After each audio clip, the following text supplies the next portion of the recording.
Bonjour à toutes et à tous et bienvenue dans un tour de commandement. On va leur parler du commandeur, ici Thibaut. Et Muric. Et aujourd'hui on se retrouve pour parler... Oui. Du dernier deck des hors-la-loi de Croise-Tonnerre, et c'est le deck Mardu hors-la-loi. Ennemi public numéro 1, ouais. Voilà. Donc il va y avoir du lourd. Ouais. Et je sais pas trop quoi dire autour de ce deck. C'est un deck autour des hors-la-loi. Et pourtant, on verra qu'il y a énormément de trucs. Il y a beaucoup de choses mélangées en fait dedans. Mais qui fonctionnent. En fait, le fait de créer un surtype, comme le groupe, enfin on va appeler ça un surtype même si c'en est pas un, mais tu vois ce que je veux dire. Comme le groupe, ça apporte énormément plus de synergie, c'est de la folie, donc voilà. Ouais, et on a la stratégie trésor qui se mêle à tout ça en plus, donc voilà. Ça marche plutôt bien. C'est pas mal du tout, c'est pas mal du tout. Bref, ce deck, on va en parler, mais avant, c'est la phase de pub. Je vous rappelle, vous pouvez nous suivre sur les réseaux sociaux, on a Facebook, Twitter et Instagram, voilà, pour la chaîne. Donc n'hésitez pas à le suivre là-bas pour ne pas louper les prochains épisodes et tout ce qu'on fait. Également, vous pouvez nous suivre directement sur Twitch, on fait des lives plusieurs fois par semaine, donc avec des trucs qu'on fait pas en vidéo, voilà. Mais vous pouvez retrouver le tour en vidéo, et voilà, des deck tech, beaucoup trop de deck tech. Je fais un deck par semaine quand même, rendez-vous compte. Vous râlez que je fais pas de deck tech en vidéo, mais en fait là-bas ça se passe. Et tous les replays, vous pouvez les retrouver sur la chaîne secondaire de la tour, les archives de la tour de commandement. Bon, il y a du retard sur les replays, mais il y a déjà beaucoup de replays, je pense que vous trouverez de quoi passer quelques semaines tranquilles à regarder des vidéos. Voilà, donc bon, allez regarder, jeter un petit coup d'œil là-dessus, il y a pas mal de choses à voir, beaucoup d'émissions différentes, donc voilà, j'espère que vous apprécierez en tout cas. Et on va en profiter également pour remercier tipeurs et tipeuses de la tour de commandement qui nous soutiennent financièrement et qui nous permettent de continuer tout ça, d'avoir le budget pour continuer les émissions, avoir le lieu, le matos, etc. Donc voilà, grand merci à vous tous et vous toutes. Et également, si jamais vous souhaitez nous rejoindre les tipeurs, que vous souhaitez nous soutenir, que vous avez les moyens et que vous avez envie de nous soutenir, et ben dans la description de la vidéo, il y a le lien vers notre Tipeee. Donc allez y faire un petit tour et jeter un coup d'œil, et voilà. En tout cas, on vous remerciera vous aussi la prochaine fois. Bref, le deck d'aujourd'hui, ennemi public numéro 1. Ouais. Un deck mardu. Ouais, c'est ça, mardu, qui se veut tribal, mais qui en fait, par la spécificité dont sont définis les hors-la-loi, voilà. Il y a plusieurs types de créatures, donc on va avoir beaucoup d'assassins, de mercenaires, de pirates, de gredins, de psychagogues, histoire d'avoir un petit peu tout. Il y en a très peu qui sont en dehors de ces types-là, parce que ça en englobe déjà 5, donc machin. Et du coup, ce qui est cool, c'est qu'ils se sont permis de faire revenir des cartes qu'on n'avait pas vues depuis au moins Strixhaven. Ouais. Et en fait, quand tu lis les trucs, tu fais « Ah, mais ça rentre complètement dans la stratégie que veut le deck. » Voilà. Donc un côté un petit peu go wide, mais avec des créatures et pas des jetons, donc ça change en mardu et ça fait du bien. Ouais, pas mal du tout. Donc on va voir un petit peu ce que ça donne. Ouais. Petit disclaimer, la stratégie trésor est aussi là, donc voilà, vous allez vite le voir avec les deux commandants principaux, puisque bon, ils annoncent tout de suite la couleur en tout cas. Voilà, donc... il y en a un des deux qui est mieux que l'autre. Mais je dirais pas c'est lequel. On va commencer par les commandants, les nouveaux commandants, les commandants réédités dans le deck, et ensuite les nouvelles cartes du deck, puis on terminera avec les rééditions sympas à aborder, et un petit bilan de tout ça, bien sûr. Et on est parti. On démarre avec le commandant principal, Olivia, hors-la-loi opulente, une créature légendaire vampire et assassin, 3-3 pour 4, dont un rouge, un blanc et un noir.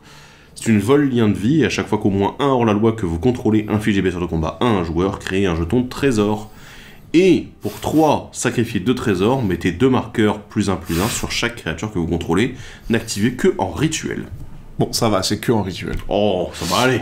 Donc ouais, voilà, comme on l'a dit, le commandant qui annonce la couleur, ça fait rien en soi, elle fait rien toute seule, enfin si, c'est un hors-la-loi, donc en fait si tu touches avec, techniquement tu fais au moins un trésor. Elle fait rien toute seule, mais par contre elle supporte très bien les hors-la-loi. Les mauvaises langues diront, bah oui, mais tu te rends compte, payer 3 incolores et sacrifier 2 trésors, c'est cher pour mettre seulement 2 marqueurs +1/+1 sur chaque créature que tu contrôles. On n'a pas des réducteurs de coûts pour les capacités activées? Bon, pas trop dans ces couleurs. Zirna. Pas trop dans ces couleurs. Et voilà. Elle coûte pas cher, elle a de l'évasion. C'est dingue, hein, parce que j'ai l'impression que quasiment toutes les Olivia sont pétées à chaque fois. Il y a vraiment... à chaque fois, ça repoussait les limites. Chaque fois, c'était... Allez, vas-y, C'est la combien? C'est la 4ème du coup? C'est la 4ème qu'on a. Ouais, voilà. Donc, ouais, non, c'est pas mal.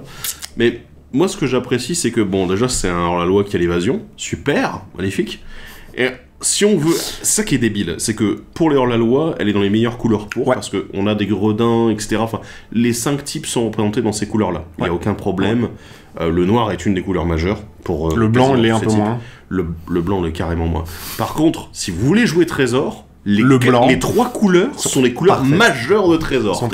Il n'y a que ça. Je veux dire, le bleu et le vert. Bon, le vert, il a quelques-uns qui sont bien. L'Aveyron Joss. Voilà, des trucs comme ça. Je crois que c'est le seul truc voilà, où tu es là, ça fait beaucoup de Trésors et tout. T'as le stock des trafiquants d'alcool aussi. Mais bon, voilà. Tout le monde a oublié cette carte. Mais, mais ce qui est drôle, en fait, c'est que là, on est dans les couleurs majeures également pour Trésor. Et t'as tellement de conditions de win et des trucs qui peuvent utiliser ça avec ces couleurs-là, c'est stupide, quoi. C'est vrai. Moi, de toute façon, quand j'ai vu la thématique, quand j'ai vu le commandant, je suis là, le deck, il va être claqué au sol, les gens, s'ils commencent à optimiser, c'est le bordel, enfin voilà.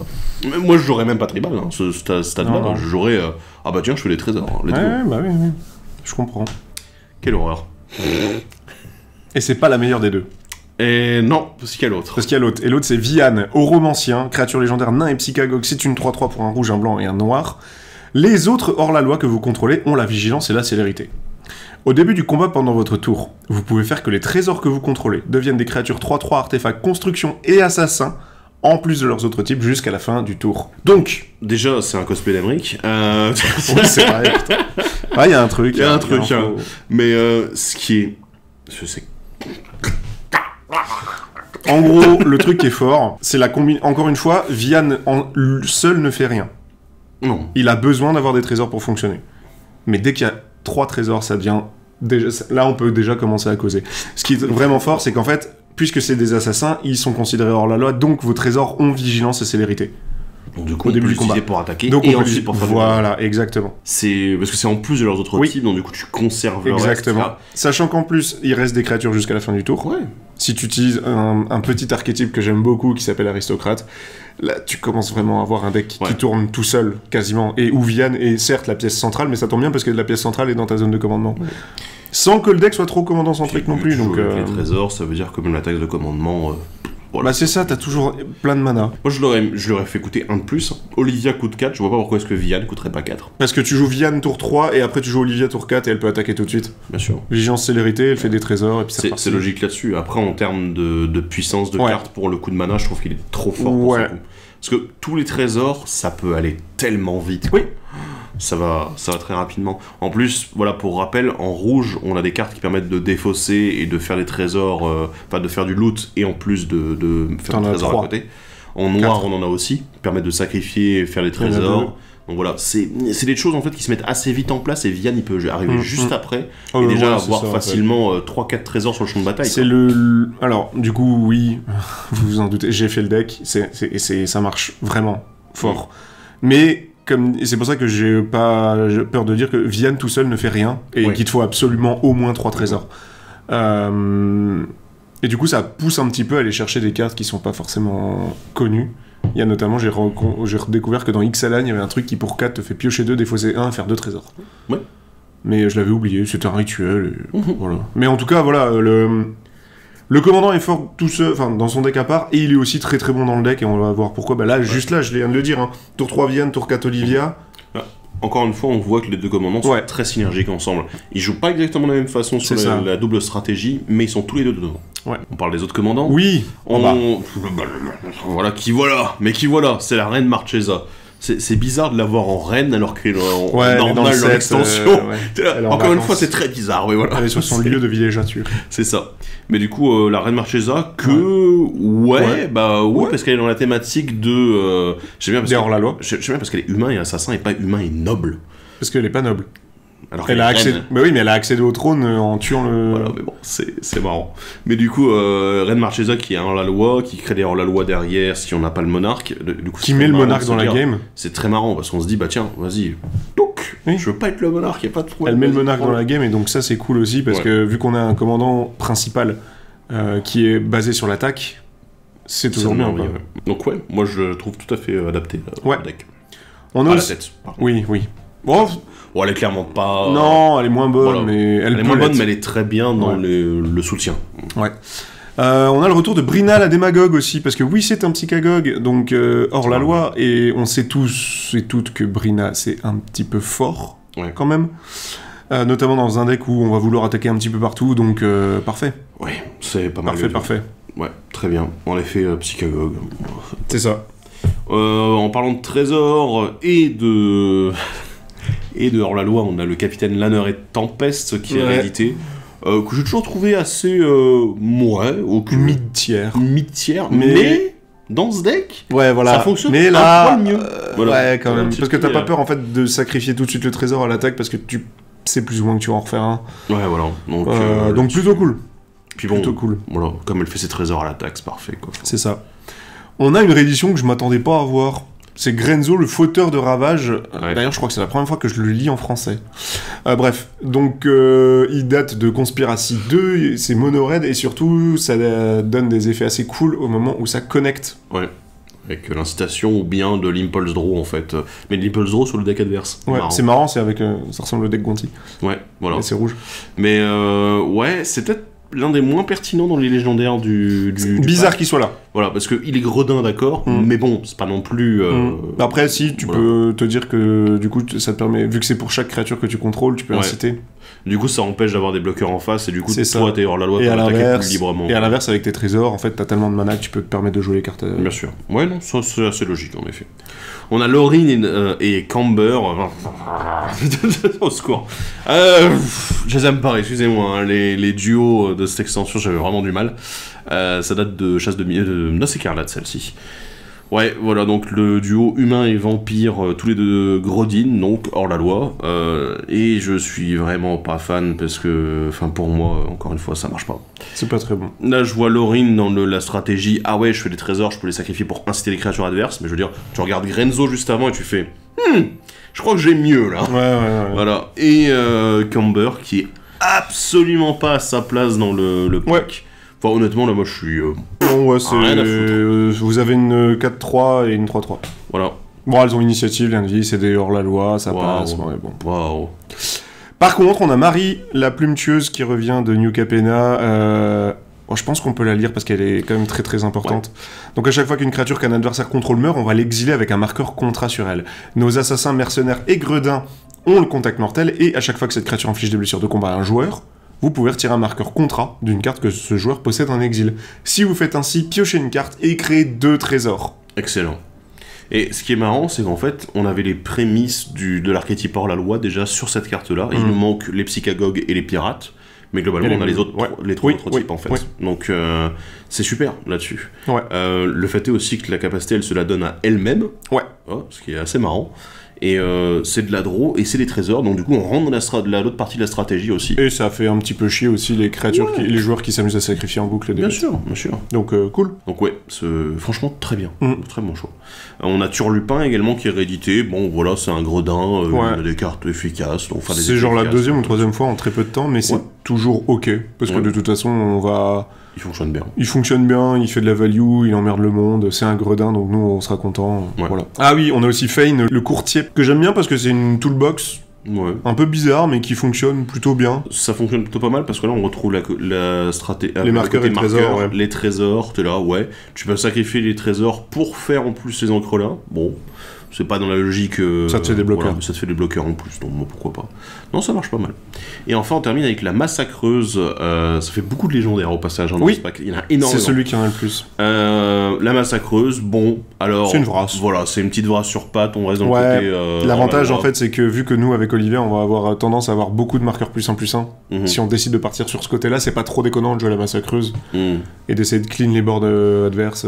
Après, faut vraiment espérer qu'il n'y ait pas trop de créatures. Ouais, mais de toute façon, on est en mardu, donc t'inquiète, il y a de la... Ouais, puis bon, il y a les trésors. Voilà, il y a les trésors, donc c'est pas trop gênant. Voilà. Et puis, je sais plus s'ils l'ont mis dans le pack, mais il y a peut-être une petite saloperie dans la réédition qui peut être très contente de voir la massacre sur le champ de bataille. Peut-être, on en parlera. On va parler des nouvelles cartes et on attaque avec le blanc et la mercenaire angélique, créature ange et mercenaire. C'est une 4/4 pour 4 incolores et un blanc à la vol et vigilance. Et à chaque fois que elle ou une autre créature non jeton arrive sur le champ de bataille sous votre contrôle, créez un jeton de créature 1/1 rouge mercenaire avec engagé. Une créature ciblée que vous contrôlez gagne +1/+0 jusqu'à la fin du tour, n'activez que lorsque vous pourriez lancer un rituel. Et à chaque fois que le mercenaire angélique attaque, si sa force est supérieure ou égale à 6, piochez une carte. Alors, du coup, c'est l'occasion également de rappeler que les mercenaires, il y avait en effet, dans les anciennes éditions de Magic, des cartes mercenaires en blanc. Ouais, qui se permettaient de se tutoriser entre elles. C'était ça, c'est très drôle. Bah, c'est noir. Le blanc, c'était les rebelles.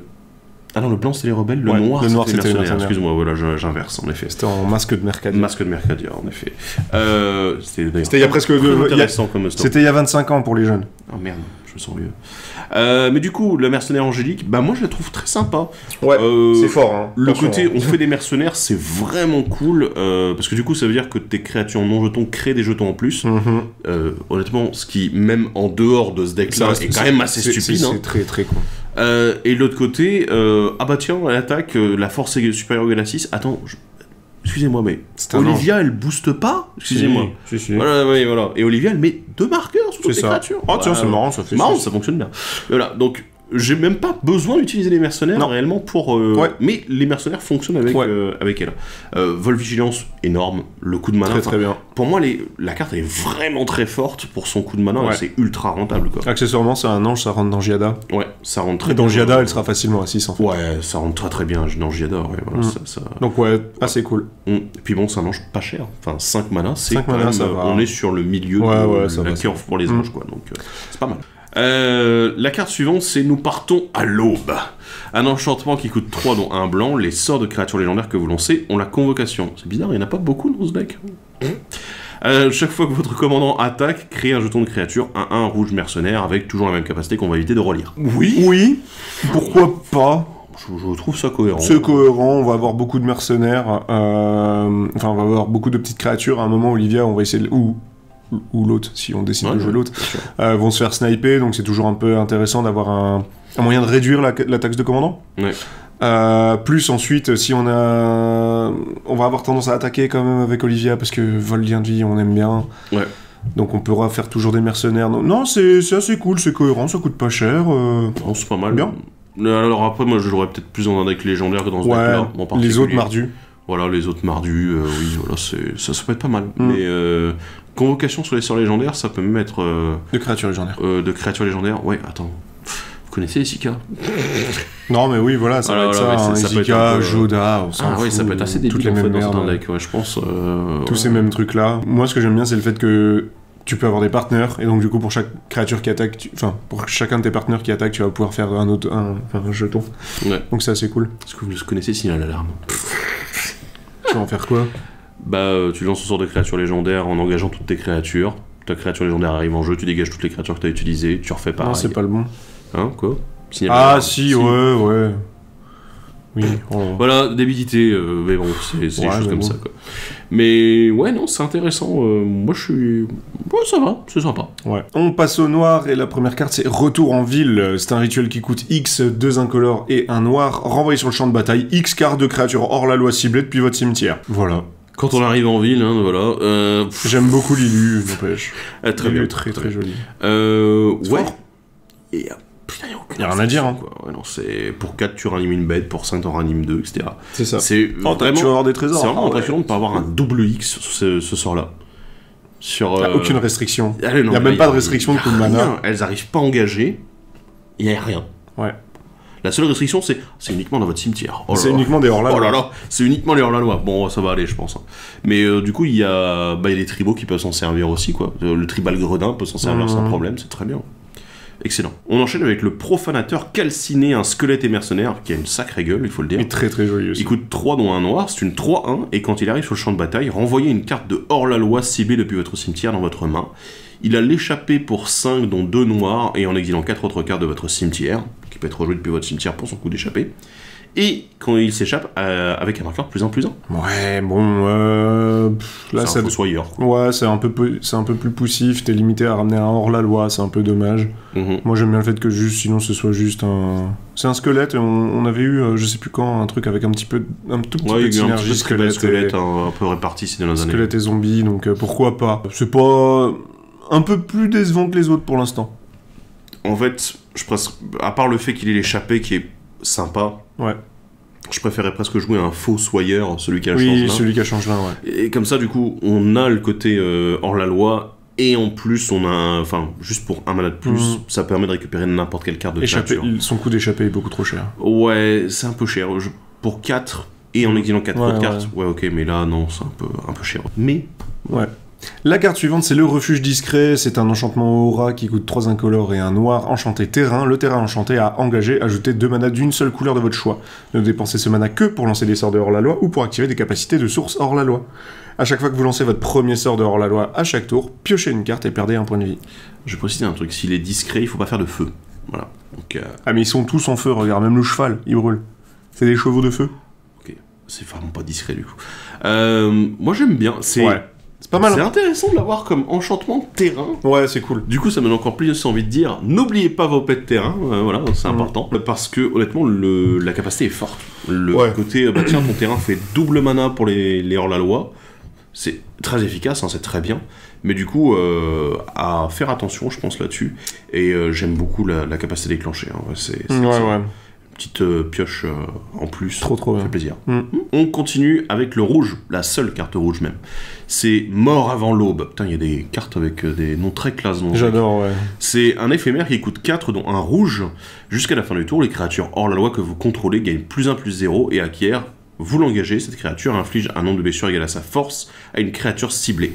Il y avait la même carte en Battle for Zendikar pour les Eldrazi. Les créatures incolores. Ouais, voilà. Ouais. Et ça coûtait plus cher. Ça coûtait 6 ou 7. 6 ou 7. Ouais. C'était vachement cher. Ouais. Et ça avait pas le bonus. Non, ouais. Ah, le power creep, hein. Non, mais...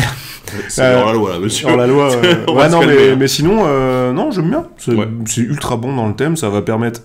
Ça fonctionne bien avec Olivia. En fait, ce qui fonctionne bien, surtout, c'est avec Vian. Parce que Vian, il va donner vigilance. Donc, en fait, t'attaques...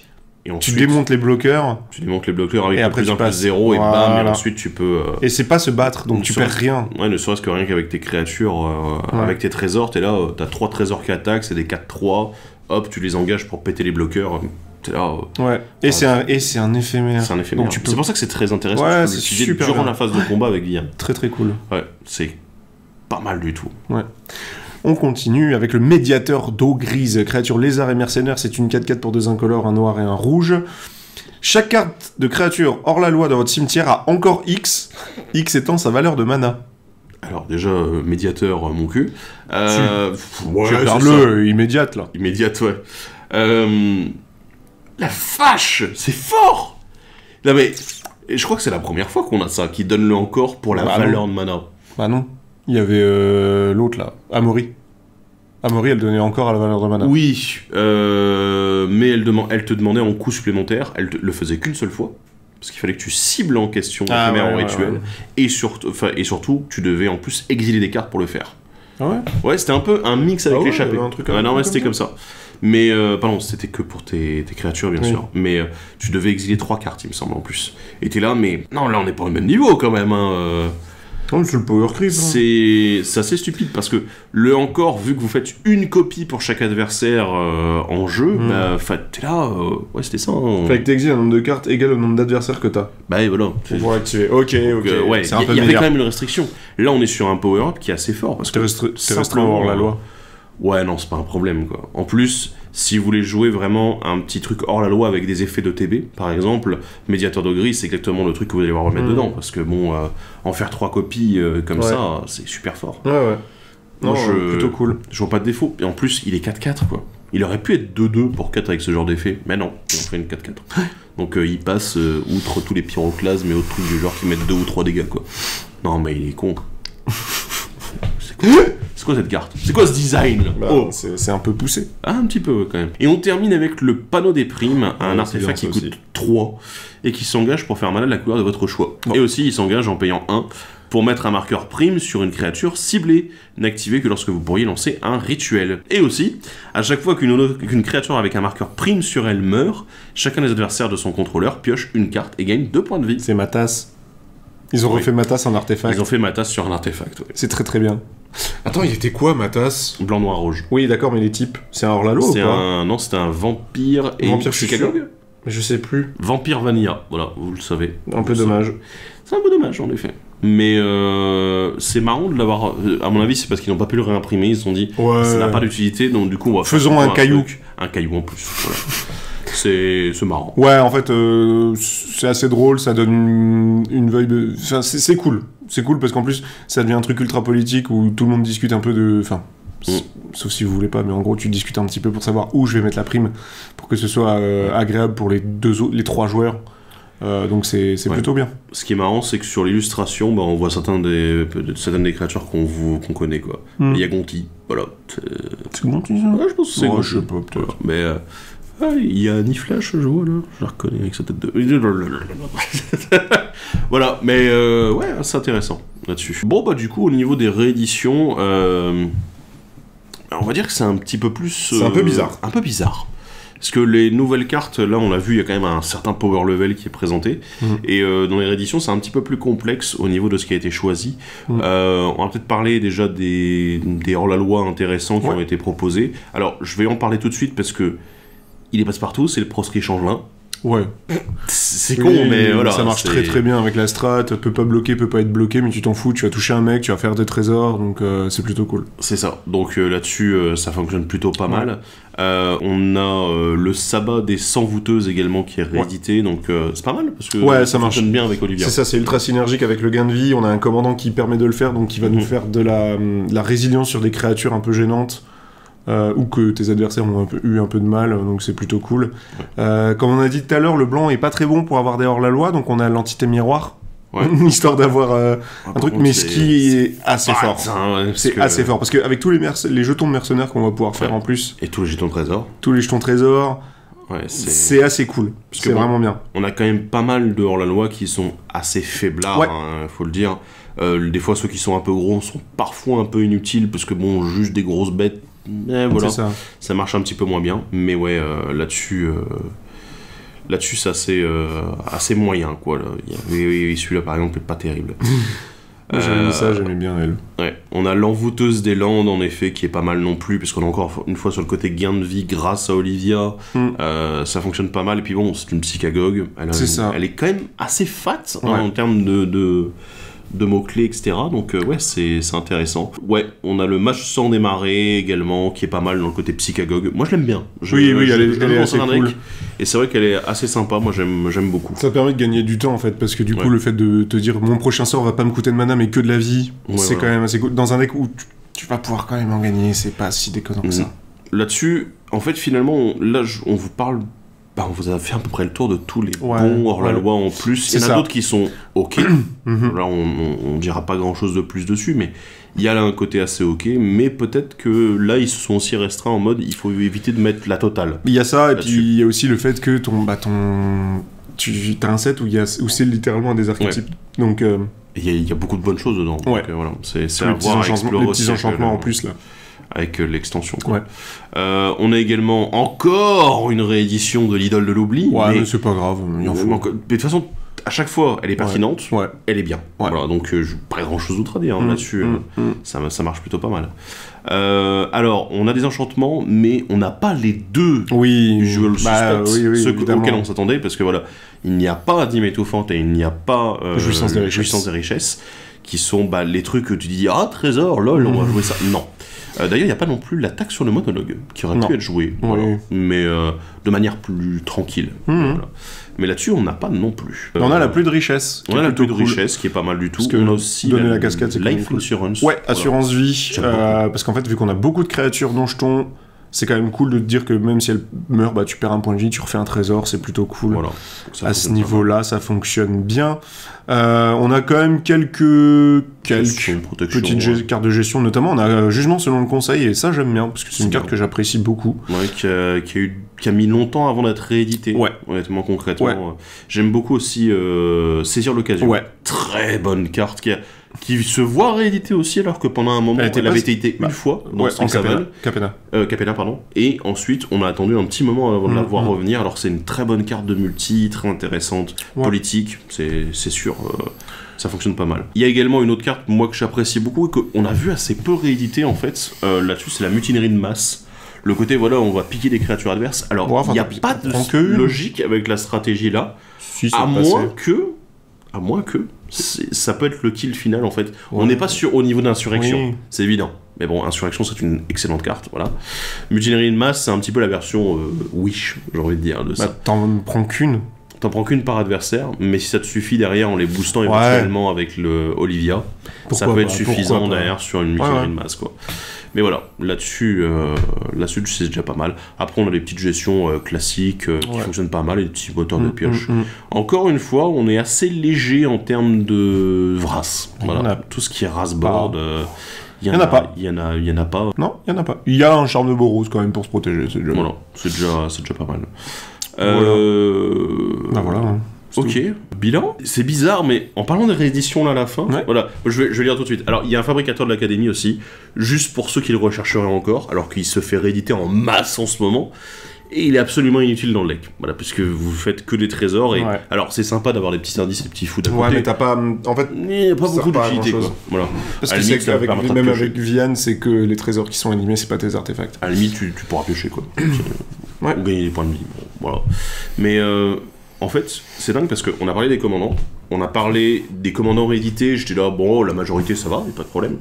On a parlé des nouvelles cartes, et j'étais là, waouh, c'est du gros matos. Et en fait, là, en abordant les rééditions, je suis en mode, merde, j'ai l'impression que le deck, il lui manque quasiment les rééditions sympas qu'on a eu dans des autres decks en plus, parce qu'on a eu des trucs de bon niveau. Et là, j'ai l'impression qu'il manque un truc. C'est parce que moi, je pense que c'est juste que ça te laisse un petit peu... C'est celui qui va le plus gratter au thème de l'édition qui sort en même temps, et donc du coup c'est ce qui fait que, enfin, je suis désolé, tu fais ton AP, tu fais un draft, t'as récupéré assez de bonnes cartes hors la loi pour ajouter dans le deck, tu vois. Et si tu veux jouer la stratégie trésor, le problème c'est que les grosses cartes de stratégie trésor, mais en fait si tu commences à les mettre, tu outvalue complètement tous les autres decks préconstruits. Ça n'a rien à voir. Le truc c'est qu'on a parlé du Gonti, là on a enregistré la vidéo juste avant, et c'est vrai qu'en y réfléchissant, je me dis que je pense que le Gonti passe quand même devant, même si tu le mets à fond en fait au niveau du deck. Je pense, étant donné qu'il utilise tes ressources, là automatiquement il prend de l'avance, quoi. Je sais pas, c'est assez étrange le ressenti sur ce deck. Moi non, je l'aime bien. Enfin, c'est surtout que j'aime bien les commandants à portée. Voilà, mais oui, je suis d'accord avec toi, sortie de boîte, les 4 decks sur une table, ce sera pas le meilleur. Non. Je pense que le deck Gonti peut s'en sortir un peu mieux, parce que justement, il va aller piquer des trucs à droite à gauche, et il va essayer de créer une espèce de cohérence dans le bordel, mais peut-être le deck désert aussi. Vu qu'on est dedans, on fait un comparatif des 4 decks. Ouais, en termes de puissance pure... le désert, il est pas mal quand même. Moi, je suis pas d'accord. Moi, je trouve que le désert, en fait, il est... un peu dans une situation similaire au deck hors la loi, c'est que ils ont pas mis tout le package. Et il manque en fait un petit peu, notamment le sacrifice de terrain. Je trouve que si le commandant principal n'est pas là, le problème c'est que le deck il rame un peu du cul. Voilà. Et c'est un peu pareil, je pense, pour le deck hors la loi, c'est que t'es hors la loi tout seul, ils feront pas grand chose. Si t'as pas l'un de tes commandants, c'est un peu moyen. Pour moi, le deck Gonti, il est devant parce qu'il fait beaucoup de choses seul. Mais le deck bleu-rouge, il est très bien aussi, parce que, étant donné qu'on est sur du Spellslinger et qu'il y a beaucoup de cartes dedans qui vont dans la même direction, le commandant il apporte un bon bonus, mais en fait tout le deck est cohérent dans la même direction. Et en fait, j'ai l'impression qu'on se retrouve avec 2 decks qui sont ultra synergiques à tout point de vue, et que le deck fonctionne sans le commandant forcément, parce que si Gonti n'est pas là dans son deck, ça marchera. Oui, ça marche quand même. Si Lila n'est pas là, ça marchera également. Et en fait... les 2 autres, j'ai l'impression que si les commandants ne sont pas là, ça rame un peu, quoi. Ça rame un peu. Ouais, je comprends. J'ai pas vu malheureusement de game avec les 4 préconstruits jouer. Moi non plus. J'ai vu des personnes jouer, je crois qu'il y en avait, j'ai vu une table où il y en avait 2 sur les 4 qui étaient joués, et il y avait le deck Trésor, le deck hors la loi. Et il y avait le deck désert aussi. Donc les 2 qu'on est en train de critiquer justement. Mais ouais, là-dessus, j'ai cette impression que les decks sont un petit peu... moi, ça, c'est un peu le goût que j'ai... à part le Gonti, parce que du coup, en mettant vraiment le nez dedans, on s'est rendu compte qu'il fait quelque chose tout seul. Mais j'ai quand même l'impression que sur les nouvelles cartes, ils ont mis ce qu'il fallait pour que ce soit pertinent et qu'on puisse se dire soit on a une nouvelle ouverture et donc on peut faire des nouvelles choses, soit putain, mais c'est trop bien dans cette strat qui existait déjà et donc du coup, on va pouvoir y aller. Ah oui, de toute façon... Mais à côté de ça... je trouve les rééditions un peu faiblardes. Sur les 4 decks ? Ouais. C'est pas... il n'y a pas de trucs qui font... trop bien ce truc-là, on l'a pas eu depuis longtemps, on en a besoin, tu vois. Après, c'est peut-être aussi le fait qu'en 3 mois, on a eu 12 decks. Ouais, c'est compliqué, parce qu'en fait, il y a des cartes qui se sont... Voilà, on va faire vite fait l'état du commandeur actuel. C'est le point news à la fin de la vidéo. Mais c'est qu'actuellement, Wizard est en train de beaucoup oser. Je sais pas si vous avez remarqué de votre côté. Moi, c'est vrai qu'à force de parler des decks préconstruits, je l'ai beaucoup remarqué.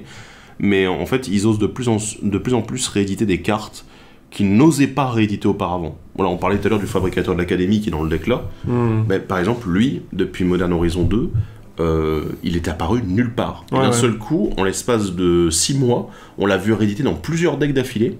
Et j'étais là, c'est impressionnant parce que il y avait rien. Même là, il est plutôt bof. Mais d'un seul coup, on se retrouve avec des cartes comme ça qui sont rééditées plusieurs fois d'affilée. Et je pense qu'ils ont compris une chose, c'est que s'ils veulent éviter que les decks, notamment, soient recherchés pour une carte en particulier et que du coup ça fasse décoller les prix comme un truc de dingue, ben en fait, en les rééditant régulièrement comme ça, ils se disent ouais, c'est des grosses cartes, mais en fait, on les rend accessibles. Certes, elles vont toujours valoir quelque chose financièrement sur le marché secondaire, même si Wizard dit qu'ils s'en préoccupent pas. Ils font quand même attention, mais du coup ça fait que les cartes valent toujours quelque chose, mais moins, et du coup ça fait également que le prix des decks et le fait qu'ils soient ultra demandés, trop demandés auprès des boutiques, bah ça s'atténue en fait. Et c'est pas une mauvaise stratégie, mais du coup ça fait qu'on se retrouve avec des cartes qu'on ne voyait pas, et en fait on les voit beaucoup maintenant. C'est impressionnant là-dessus. Bah, notamment, on parlait de 3 visites dans le deck précédent, ou de Sapiens Naturaliste également, qui ont été beaucoup réédités depuis la première réédition de 3 visites dans Commander Legends. Mais c'est pas plus mal. Voilà. Mais ils ont compris le truc en fait. Ils l'ont testé avec des Zonko et des communes, et puis là ils commencent à taper un peu dans les rares et mythiques intéressantes, quoi. C'est étrange, on aborde une partie du Commander peut-être qui va stabiliser un peu le bordel, quoi. Peut-être. Voilà. Mais ouais, du coup, moi ce que j'aimais bien aussi, c'est que là on sort de 3 mois ou une fois par mois, on a eu 4 decks. Au secours, tuez-nous. Ouais, c'est ça. Et si tu regardes, là, Fallout, on avait un deck Mardu, un deck Sultai. Là, on a un deck Mardu, un deck Sultai. Ouais, il y avait un deck Naya aussi, et on a eu un deck Naya. Et en fait, sur ces 3 decks-là, ce qui est bien, c'est que c'est 3 fois c'est les mêmes trilogies de couleurs. Ouais. Tricolorité. Mais l'énergie était blanc, bleu, rouge, là t'as un bleu rouge. Ouais, voilà. Mais les thèmes sont différents. Et du coup, c'est cool. Par contre, ils sont différents, mais qui peuvent quand même être complémentaires sur certains trucs, tu vois. Pas le bleu, rouge et énergie, non. Pas bleu, rouge et énergie, vous avez un peu de mal. Mais tu vois, par exemple, là, Mardu, le deck de César, où t'avais des très bons points. Quand les créatures meurent, tu fais des trucs, et qu'il t'en a beaucoup qui, mine de rien, étaient soldats, mais il y avait quelques hors-la-loi. Tu peux les intégrer. Et inversement, tu vois. Pareil pour la radiation et voler des cartes. Vu que tu meules, ça peut être intéressant de rajouter certaines cartes. Donc c'est cool qu'ils arrivent quand même à créer quelques synergies entre les produits. Sans que pour autant que ce soit une redite. Une redite, quoi. Non, c'est intéressant là-dessus. Je pense que c'est le meilleur argument que je peux faire pour ces 4 decks. Au-delà du fait que les commandants sont toujours intéressants. Ça, c'est des 8... Les 8 nouveaux commandants, les 8 ont quelque chose à proposer, quoi. Il y a aucun commandant que je trouve inintéressant sur les c'est 8. Ça. Ils sont vraiment... Les 4, tu dis, ah ouais, tiens, on va faire une liste avec, ça peut être cool. Il y en a un qui est plus fun qu'autre chose, c'est le commandant plante. Le commandant secondaire du deck désert, que je trouvais très mignon. Il est mignon. Et tu es là, tu te dis, ouais, il y a moyen de faire un truc avec. Mais ça sera pas un gros deck, quoi. Non. Mais tous les autres commandants peuvent être vraiment très très forts. Et au mieux, ils sont déjà très pertinents, quoi. C'est ça. Donc voilà, c'est super. Non, pas grand chose d'autre à dire. Après, juste voilà, je pense qu'il y a un petit déséquilibre en termes de puissance de thématique. Non, pas l'accessibilité, mais plus de puissance de thématique. Oui, il y a aussi l'accessibilité, mais puissance de thématique et aussi du coup comment est-ce qu'ils ont fait pour équilibrer ça, quoi. C'est finalement les 2 decks qui pouvaient avoir des thématiques très puissantes qui roulent sur les adversaires très vite. Ils ont fait en sorte d'éviter qu'ils soient trop packagés de manière complète, là où ceux qui avaient des stratégies un petit peu plus difficiles à mettre en place, de bien mettre le package pour que les gens aient déjà le matos pour faire fonctionner le deck, quoi. Voilà. Je pense que ça explique pourquoi est-ce qu'il y a cette chose-là. Donc, mais encore une fois, si vous arrêtez pas, pour ce deck-là précisément, si vous arrêtez pas à juste acheter le deck, vous achetez quelques boosters, ou si vous avez fait une AP ou quoi, normalement vous avez de quoi déjà switcher quelques mauvaises cartes pour remplacer, parce que... Regardez votre collection, hein. La plupart du temps, vous allez vous rendre compte, ah bah attends, lui il est assassin, ou il est gredin, et du coup ça va être super intéressant avec ce deck-là. Donc voilà, c'est ça qui est bien, avec le côté multi-tribal comme ça fonctionne pas mal du tout. Voilà. Bref, voilà pour notre gros retour sur toute cette extension. Bah ouais. C'est pas mal. C'était pas mal, Ouais. Bon, sur ce, on se dit au mois de juin, hein, voilà. Pour Modern Horizon 3, vous savez, l'édition, on va quand même parler de Commander. On se reverra avant, puisque déjà il y a une vidéo qui devait sortir avant cette extension-ci et que je vous avais préparé, donc elle sortira après. Voilà, on a préféré quand même. Mais en tout cas, tout ce qui va être d'actu, il y a un petit mois tranquille. Ouais, on fera d'autres vidéos hors analyse, ça fait du bien. Voilà. Sur ce, on se laisse. N'hésitez pas à laisser vos commentaires sur ce deck ennemi public numéro 1 et également sur tous les decks de l'extension si vous voulez faire un petit bilan avec nous. Enfin, tout seul dans les commentaires, mais on vous lira. Et n'hésitez pas également à dire ce que les retours vous avez par rapport à ce deck, si jamais vous l'avez amélioré éventuellement. Ou pourquoi est-ce que Vian est excellent. Voilà. Sur ce, on se laisse là et on se dit à la prochaine. Bye bye. Ciao.